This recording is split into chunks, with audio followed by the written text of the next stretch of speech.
నమస్తే. Welcome to our channel. Senior journalist Damu Balaji గారున్నారు. వారితో మాట్లాడదాం. సార్ నమస్తే సార్. నమస్తే. సార్ మహాకుంభ మేళాలో ఒక అమ్మాయి చాలా పాపులర్ అయింది సార్. ఎక్కడ చూసినా ఆ అమ్మాయి గురించే వార్తలొస్తున్నాయి. అసలు ఆ అమ్మాయి ఎవరు? ఆ అమ్మాయి ఎందుకు పాపులర్ అయింది? అంటే పూసలు అమ్ముకునే అమ్మాయి అనేది విన్నాను. అసలు ఎవరు సార్ ఆ అమ్మాయి? ఆ అమ్మాయి స్టోరీ ఏంటి?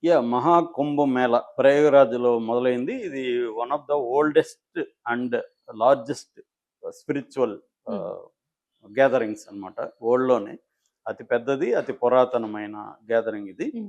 సో, ఇది జనవరి 13 మొదలైంది.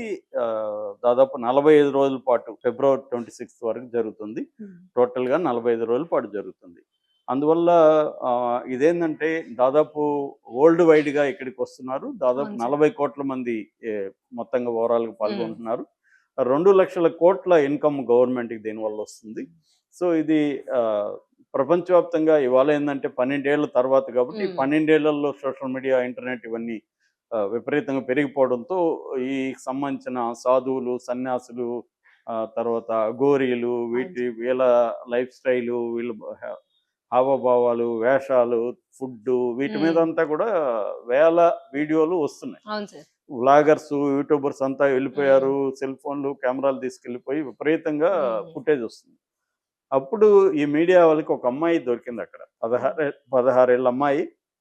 ఆ అమ్మాయేమో రుద్రాక్ష మాలలు, పూసల దండలు అవి అమ్ముతుంది. హ్మ్. సో, ఆ అమ్మాయి అందంగా ఉంది. స్టైల్‌గా ఉంది. కళ్ళు తేనె కళ్ళుంటారు గదా! అలాంటి ఒక హ్మ్. యాంబర్ ఐస్ అంటారు ఇంగ్లీష్‌లో. అటువంటి ఒక యాంబర్ ఐస్ ఉన్నాయి. షార్ప్ నోస్ ఉంది. ఆహ్, బ్రెయిడెడ్ హెయిర్ ఉంది. సింపుల్‌గా ఉంది మళ్ళీ. ఏమి హ్మ్. ఎక్స్ట్రార్డినరీ డ్రెస్సింగ్ అనేం లేదు. పెద్ద మేకప్ లేదు. కాటు కళ్ళు. సో, కళ్ళు అందరిని గూడా అట్రాక్ట్ చేస్తున్నాయి. ఆ అమ్మాయి మంచి స్మైలీ ఫేసు. సో, అది నచ్చేసరికి ఇంకా ఆ అమ్మాయి మీద ఎవరో ఒక వీడియో పెట్టారు. ఆ వీడియో 15,000,000 వ్యూస్ వచ్చాయి. ఓహ్! ఇంకా అక్కడి నుంచి అందరూ వెళ్ళిపోయారు. ఆ కళ్ళ మీద జూమ్ చేయమని అడుగుతారు. వీళ్ళు హ్మ్. కెమెరామెన్ జూమ్ చేయడం. ఇంకా ఆ అమ్మాయికి గూడా కొంచెం ఈ పాపులారిటీని ఆ అమ్మాయి గూడా ఎంజాయ్ చేయడం మొదలుపెట్టింది. హ్మ్. ఆయన కాన్ఫిడెంట్‌గా మాట్లాడడం. ఎక్కడ కెమెరా షై గాని అవన్నీ లేవు. అలాగా ఆ అమ్మాయి ఇప్పుడు పాపులర్ అయిపోయింది. అందరూ గూడా అసలు ఎవరు ఈ అమ్మాయి? ఈ అమ్మాయికి హీరోయిన్ ఛాన్స్ వచ్చేట్టుంది. అంటే ఓహ్! చాలామంది హీరోయిన్‌ల కంటే ఖచ్చితంగా బెటర్‌గానే ఉంది. నేను ఓహ్! గూడా చాలా వీడియోలు చూసాను. హ్మ్. అంటే ఏమి మేకప్ లేకుండా, ఏమి లేకుండా. యాక్చువల్లీ చాలామంది ఏఐతో ఈ అమ్మాయి ఫోటోని హ్మ్. ఏఐలో ఎన్హాన్స్ చేసి పెడితే ఎక్స్ట్రార్డినరీగా ఉంది. ఓహ్! హాలీవుడ్ హీరోయిన్ లాగా ఉందన్నమాట. ఏఐ హ్మ్. పిక్చర్స్ హ్మ్. అవి గూడా వచ్చాయి.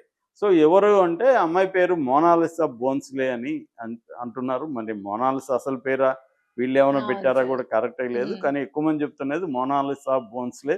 అమ్మాయిది ఇండోర్ అని చెప్తున్నారు. ఈ పాపులారిటీ అంతా చూసి వాళ్ళ నాన్న అక్కడి నుంచి పిలిపిచ్చేసాడని గూడా ఒక వార్త వచ్చింది. ఓకే. అక్కడ హ్మ్. ఉండొద్దు అంటే వాళ్ళు గూడా ఇది భయమేస్తుంది అవును గదా! సార్. ఈ స్థాయిలో ఇదైపోతే మన అమ్మాయి ఏంటని. హ్మ్. ఇంక పర్సనల్ ప్రశ్నలంతా నువ్వెవరినైనా లవ్ చేసావా? ఇంకెవరో నీతో గూడా కనిపిచ్చాడు గదా! ఓహ్! అతన్నేమన్నా పెళ్లి చేసుకుంటావా? ఇవన్నీ గూడా అడగడం. హ్మ్. మనోళ్ళేందంటే దాన్ని హ్మ్. ఎన్ని యాంగిల్స్ ఉన్నాయి ఊహించలేరు అవును గదా! సార్ అసలు. అన్ని యాంగిల్స్ హ్మ్. చేస్తున్నారు మీడియా. హ్మ్. సో, ఆ అమ్మాయి అయితే క్లియర్‌గా మా ఇంట్లో అమ్మా, నాన్న చూపించిన వాళ్ళని పెళ్లి చేసుకుంటాను. నాకు పెద్ద గోల్స్ ఏం లేవు లైఫ్‌లో అనేది చెప్తుంది. సో, ఇండోర్‌కి వాళ్ళ నాన్న పిలిపిచ్చేసాడని అంటున్నారనమాట. ఇది బేసిక్‌గా ఆ అమ్మాయికి సంబంధించిన ఇప్పటివరకు మనకు అందుతున్నది. హ్మ్. అంటే ఒక మామూలు పూసలమ్ముతున్నారంటేనే వాళ్ళు పేదరికం అవును అనేది సార్. మనకు అర్థమవుతుంది. ఆ అమ్మాయి కొంచెం అందంగా ఉండడం, కాన్ఫిడెంట్‌గా ఉండడం, కాన్ఫిడెంట్‌గా మాట్లాడడం దానివల్ల అట్రాక్ట్ చేశారు. రెండోది ఆ స్పాట్‌లో సాధువులు, సన్యాసులు హ్మ్. మధ్యలో ఒక అంతా గూడా మనకి వేరే ఒక హ్మ్. టెక్స్చరు, ఒక వరల్డ్, కలర్స్ అవును సార్. కనిపిస్తాయి గదా! ఇటువంటి అమ్మాయి అక్కడ ఒక ప్రత్యేకంగా కనపడడం అనేది గూడా జరిగింది. అయితే ఈ అమ్మాయి ఒకటే గాదు ఇంకా కొన్ని వింతలు గూడొచ్చాయి. అన్నిటికంటే గూడా ఐఐటీ బాబా. ఐఐటీ బాంబేలో చదివి ఏరోస్పేస్‌లో ఇంజినీర్‌గా పనిజేస్తున్న హర్ష రిచారియా. హ్మ్. ఆయన ఐఐటీ బాబు అంటారు. ఆయన గూడా వెరీ పాపులర్ అయ్యాడు. అంటే ఐఐటీ చదివి ఆయన హ్మ్. ఎవరినో లవ్ చేశాడు. పెళ్లి చేసుకోబోతుంటే వాళ్ళు ఏదో ఇబ్బందులు పెట్టారు. తర్వాత పెళ్లి చేసుకున్నాడు. ఆ అమ్మాయి ఇంకెవరితోనో లేచిపోయింది. ఇవన్నీ చూసి ఆయన బాబాగా మారాడని ఆయన స్టోరీ ఒకటొస్తుంది. So, okay sir. అలా ఐఐటీ అనమాట. హ్మ్. ఇంకోటేమో 7 ఫుట్ రష్యన్. ఆహ్, హ్మ్. ఆయన చాలా మజిల్స్ బాడీ అనమాట. హ్మ్. చాలా స్ట్రాంగ్‌గా ఉన్నాడు. 7 అడుగులు. అవును సార్. హ్మ్. చాలా బాగున్నాడాయన. ఆత్మ ప్రేమ్ గిరి మహారాజ్ అని పేరు పెట్టుకున్నాడు. ఓకే. ఆయన ఎక్కడో గుహల్లో ఉంటాడంట. ఈ టైంలో ఇక్కడికొచ్చాడు హిమాలయాల నుంచి. హ్మ్. సో, ఆయన గూడా వెరీ పాపులర్ అనమాట. నేను పర్సనల్‌గా రాఘవేంద్రరావు దగ్గర అసోసియేట్ డైరెక్టర్ పనిచేసినప్పుడు సుభాష్ చంద్రబోస్ అనే సినిమాకు పనిచేశాను. అప్పుడు ఈ మాకు అక్కడ కొంతమంది వైట్స్ కావాలి, హ్మ్. అదేంటంటే బ్రిటిష్ ఫీల్డ్. అప్పట్లో సాయిబాబా బెంగళూరు ఉంటుంది వైట్ ఫీల్డ్లో, హ్మ్. అక్కడ పట్టుకొచ్చాం. ఆ! పట్టుకొస్తే అందులో చాలామంది రష్యన్ సైంటిస్టులు వాళ్ళంతా కూడా ఉన్నారు. ఓహ్! వాళ్ళకి భాష ఇంగ్లీష్ కూడా రాదు సరిగ్గా, హ్మ్. కానీ కమ్యూనికేట్ చేయగలిగారు. సో వాళ్ళు చాలామంది సైంటిస్టులు, యూనివర్సిటీ లెక్చరర్స్ అలాంటి వాళ్ళు కూడా సాయిబాబా దగ్గరికి వచ్చేసి హ్మ్. ఉన్నారు. అంటే వెస్ట్రన్ కల్చర్లో ఏంటంటే వాళ్ళకి మెటీరియలిస్ట్ కల్చర్ ఎక్కువ ఉంటుంది కాబట్టి అన్ని సంపద అన్నీ ఉంటాయి, కానీ ఏదో ఒక వాయిడ్, అంటే ఒక వెలితి అనేది ఉంటుందన్నమాట. అవును సార్. ఈ వెలితి అనేది ఏంటంటే అన్నీ ఉంటాయి, హ్మ్. ఇంకా ఏమి అనుభవించడానికి ఏమీ లేవు. ఏం చేయాలి? లైఫ్‌ని ఎలా కంటిన్యూ చేయాలి? ఏదో డిజైర్స్ అన్నీ హ్మ్. పోతాయి హ్మ్. వాళ్ళకి. ఆహ్, ఈ వెల్త్‌కి సంబంధించిన డిజైర్స్ ఏవో ఉన్నాయి, అది డిజైర్ లెస్‌గా బతకడం అనేది ఒక వాక్యూమ్‌లోకెళ్ళిపోతుంది. హ్మ్. అప్పుడు వాళ్ళకి ఏదో ఒకటి కావాలి. అప్పుడు ఇండియన్ స్పిరిచ్యువలిజం అనేది వాళ్ళకి ఉపయోగపడుతుందనమాట. ఈ ఇండియన్ వచ్చేసి ఇక్కడ బాబా, అందుకనే మనకి రజనీష్ బాబాలు గాని, ఇప్పుడు సద్గురు గాని, ఇలా అందరూ వీళ్ళెందుకు ఇదంటానంటే ఇంటర్నేషనల్‌గా హ్మ్. డబ్బున్నోళ్ళు, నాలెడ్జ్ ఉన్నవాళ్ళు ఇలాగా వచ్చేస్తుంటారు. అయితే వీళ్ళని హైలైట్ చేయడం అనేది కామనే అది ఎక్కడైనా. అవును సార్. కానీ ఇటువంటి ఒక పేద అమ్మాయిని హ్మ్. హైలైట్ చేయడం ఒక రకంగా మీడియా కోసమే చేస్తుంది గానీ, దాని సైడ్ ఎఫెక్ట్‌గా అమ్మాయికి కూడా హెల్ప్ అయ్యే అవకాశం ఉంది. ఇక్కడ యాహ్! మనకి కుమారి ఆంటీ గూడా ఫైనల్‌గా ఆమెకి హెల్ప్ అయింది. హ్మ్. అంటే ఇదేందంటే మీడియా అటెన్షన్ ఒక్కోసారి మనకి హెల్ప్ అవుతుందా? డ్యామేజ్ అవుతుందా? అనేది గూడా ఉంటుంది. అవును సార్. కాకపోతే దాన్ని జాగ్రత్తగా డీల్ చేయగలగాలి. కుమార ఆంటీ ఆ విషయంలో సక్సెస్ హ్మ్. అయింది. అంటే మీడియా ఆమెని కొంత ఇబ్బంది పెట్టినా ఫైనల్‌గా ఆమె సక్సెస్ అయింది. చివరికి 2 తెలుగు రాష్ట్రాల మినిస్టర్‌లని కలిసింది. అక్కడికెళ్ళి వరదకు సంబంధించిన డబ్బులు గూడా ఆమె చంద్రబాబుకిచ్చింది. హ్మ్. ఆహ్, అలాగా ఆమె వ్యాపారం పెరిగింది. కొన్ని షోలల్లకి వెళ్ళింది. ఆ మేరకి ఆమెకి హెల్ప్ అయినట్టుగా మనకి తెలుస్తుంది. హ్మ్. అట్లాగే ఈ అమ్మాయి ఖచ్చితంగా నాకు తెలిసి ఎవరో ఒకరు బాలీవుడ్‌లో ఈ అమ్మాయికి హ్మ్. ఛాన్స్ కూడా ఇస్తారు. ఖచ్చితంగా మంచి మేకప్ ఏసి, కొంత ట్రైనింగ్ ఇస్తే ఆమె మంచి ఆర్టిస్ట్ కూడా. ఎక్స్‌ప్రెషన్స్ బావున్నాయి. హ్మ్. మంచి ఎక్స్‌ప్రెసివ్ ఫేసు. కళ్ళు కొద్దిగా వెరైటీగా ఉన్నాయి. సో, ఖచ్చితంగా అమ్మాయి ఆహ్, హీరోయిన్ అయ్యే ఛాన్సులయితే ఖచ్చితంగా హ్మ్. కనిపిస్తున్నాయి. ఎందుకంటే ఇంత పాపులారిటీ మిలియన్స్ ఆఫ్ వ్యూస్ అవును వరల్డ్ సార్. వైడ్‌గా పాపులారిటీ వచ్చింది కాబట్టి, ఈ పాపులారిటీని ఉపయోగించుకొని ఎవరో ఒకరు హ్మ్. సినిమాల్లోకి పెట్టే అవకాశం ఉంది. కాకపోతే వాళ్ళ పేరెంట్స్ ఒప్పుకుంటారా? లేదా? ఎందుకంటే ఆమె లైఫు సడెన్‌గా ఒక వేరే దానికెళ్ళిపోతుంది హ్మ్. ప్రపంచంలోకి.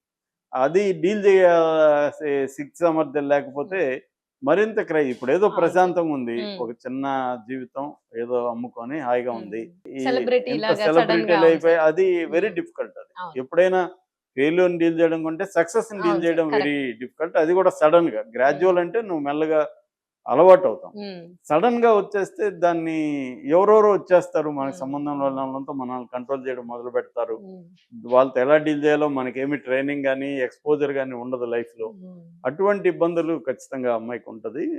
దానికి తగిన మరి హ్మ్. బ్యాకప్పు అమ్మాయికి తల్లిదండ్రులు గాని వీళ్ళిస్తారా? అసలు తల్లిదండ్రులు ఒప్పుకుంటారా హ్మ్. దీనికి? జనరల్‌గా డబ్బులొస్తే ఏ తల్లిదండ్రులు ఒప్పుకుంటారు మామూలుగా అయితే. చెప్పలేము అందరిని గూడా. అవును సార్. కొంతమంది డబ్బు కంటే పరువుకి హ్మ్. ఇంకో దానికి ఇచ్చే అవకాశం ఉంది. సో, ఆ రకంగా మరి చూడాల్సిన ఇదుంది. హ్మ్. ఏదేమైనా ఈ కుంభమేళాకి సంబంధించి కుంభమేళా మిగతా అన్నిటిని పక్కన పెట్టి ఈ అమ్మాయి మీదకే హుహుహు. వచ్చాయి. నేను నిన్నేదో అటు ఫేస్‌బుక్‌లో, ఇన్‌స్టాలో మనం రీల్స్ ఇలా హ్మ్. కొడుతుంటాం. హ్మ్. మొత్తం ఇవే వస్తున్నాయి. ఈ అవును. అమ్మాయిదే హ్మ్. వస్తున్నాయన్నమాట. హ్మ్. అంటే హ్మ్. ఒకటి చూస్తే ఇంక అవే వస్తాయి గదా! హ్మ్. అల్గోరిథం గూడా. హ్మ్. అలాగే ఈ అమ్మాయిది చూసేసరికి అన్నీ అవే వస్తున్నాయి. ఒక interesting aspect. At the same time మిగతా విషయాలు పక్కన పెట్టినట్టుగా కనబడుతుంది దీనివల్ల. అంటే ఎప్పుడైనా మనకేందంటే ప్రతి దాంట్లో గూడా ఒక డ్రామాటిక్ ఎలిమెంట్ హ్మ్. గావాలి. ప్రజలకు కానీ, మీడియాకి కానీ. ఒక డ్రామా గావాలి. ఒక సెన్సేషన్ గావాలి. లేనప్పుడు మనం కుదిరితే సెన్సేషన్ చేయడానికి ట్రై చేస్తాం. అన్నీ గూడా సెన్సేషన్ అవ్వవు. హ్మ్. ఆ ఎలిమెంట్‌లో గూడా ఉండాలి. ఈ అమ్మాయికి అదుంది. ఒక పేద అమ్మాయి పూసలమ్ముకుంటుంది. హ్మ్. అందంగా ఉంది. ఆ అమ్మాయికేమన్నా బ్యాక్ డ్రాప్ ఉందా? అమ్మాయి ఎవరు? ఆ అమ్మాయి ఫ్యూచర్ ఎలా ఉండబోతుంది? ఈ డ్రామా ఉంది గాబట్టి, ఈ అమ్మాయి హైలైట్ అయింది. అలాగే ఐఐటీ బాబాలు చాలా రకాల హ్మ్. బ్యాచ్‌లుంటారు. ఈయన ఐఐటీ చదువుకొని రావడం వల్ల ఆయన మంచి మామూలుగా సన్యాసులు యోగాలు చేసి ఫిట్‌గానే ఉంటారు గానీ, హ్మ్. హ్మ్. మజిల్స్ ఉండవు వాళ్ళకి. మజిల్ అనేది జిమ్ చేయాలి. ఈయన జిమ్కి వెళ్ళే విజువల్స్ కూడా ఉన్నాయన్నమాట, రష్యన్ అది. అలాగా మోనాలిసా బోన్స్లే వెరీ పాపులర్ అయింది. ఆమె త్వరలోనే స్క్రీన్ మీద ఆమెను చూసే అవకాశం కూడా ఉందని మనం అనుకోవచ్చు. అవును sir. Right sir. Thank you sir.